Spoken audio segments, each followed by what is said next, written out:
দেখলে চুলকায়। তা ফখরে বাঙ্গাল সাহেব ট্রেনে সফর করবেন, ফার্স্ট ক্লাস বগিতে বসছেন, উনার সামনে একজন ইংরেজি শিক্ষিত লোক বসা, উনার চুলকানি শুরু হয়েছে, কি রে হুজুর আবার ফার্স্ট ক্লাসে বসে কে? উনি বসবে সাধারণ একটা বগিতে, ফার্স্ট ক্লাসে কেন বসে? চুলকানি থামাইতে হবে কিভাবে, চিন্তা করছে হুজুরের কেমনি অপমান করা যায়। তো হুজুর তো বুজুর্গ মানুষ, বই সেই কিতাবে একটা নিয়ে পড়তে আছে, উনি ডাক দিয়েছে, হুজুর একটা কথা বলবো? তো হুজুর বলেন, ঠিক আছে বলেন। বলে, আপনি কোন বছর হজ করছিলেন? একজন মানুষের সাথে প্রথম দেখা হলে জিজ্ঞেস করে যে আপনার নাম কি, বাড়ি কোথায়। এর প্রথম প্রশ্ন, আপনি কোন বছর হজ করছিলেন? তো হুজুরও কিতাবের দিক তাকাইয়ে উত্তর দিলেন যে আপনি যে বছর লন্ডন গেছিলেন আমি ওই বছরই হজ করছি। ওই লোক কয়, আমি যে লন্ডন গেছি আপনারে কইছি কেটা?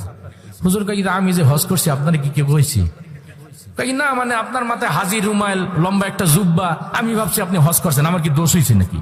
হুজুর কয়, না আপনার গায়ে একটা কমপ্লিট স্যুট দেখলাম, গলায় একটা কুত্তার লেজ ঝুলানো রয়েছে, আমি ভাবছি আপনি লন্ডন গেছেন, আমার কি দোষ হয়েছে নাকি? কারণ ওই লোক কি তেরা হুজুরে পাল্লাই পড়ছি, তো এর তো কোনোভাবে হারানো যাইতে আছে না, কিভাবে হারানো যায় ও খুঁজতে আছে যে কিভাবে অপমান করা যায়।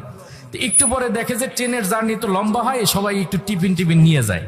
তো হুজুরও টিফিন নিয়ে গেছে, সেও টিফিন নিয়ে গেছে। আমাদের প্রগতিশীল যারা, তাদের ফ্যাশন হলো খাবার যত নষ্ট করবে তত ফ্যাশন, একটু খাইয়ে ফালাই দিবে, এটা নাকি স্টাইল।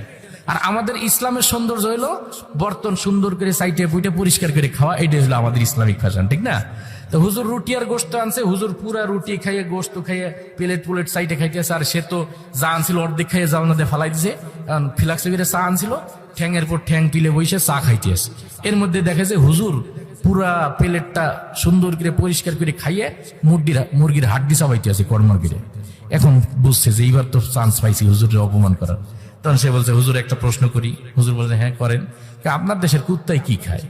মানে সে বুঝাইতে চাইছে যে আপনি যে মুরগির হাড্ডি শুদ্ধ খাইয়ে ফেলাইলেন, কুত্তা বিলের জন্য তো কিছু রাখে মানুষ, আপনি যে সবই খাইয়ে লাইলেন, কুত্তায় কি খাবে?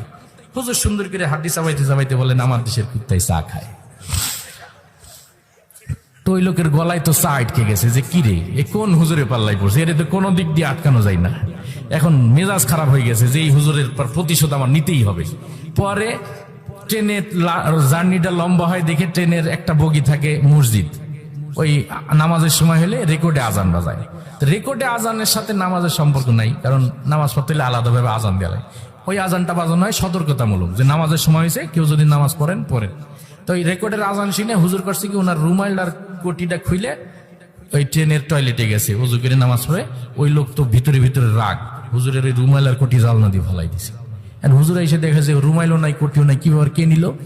আশপাশের কেউ তো সাহস করে বলতে পারে না, ইশারায় কয় ওই লোকের কাম এটা। হুজুর বইসে কয়, আল্লাহ এমন একটা কাম করো, ওর জন্য টয়লেটে যাওয়া লাগে একটু বলে। তো বুজুর্গ মানুষ, আল্লাহ দোয়া করছে।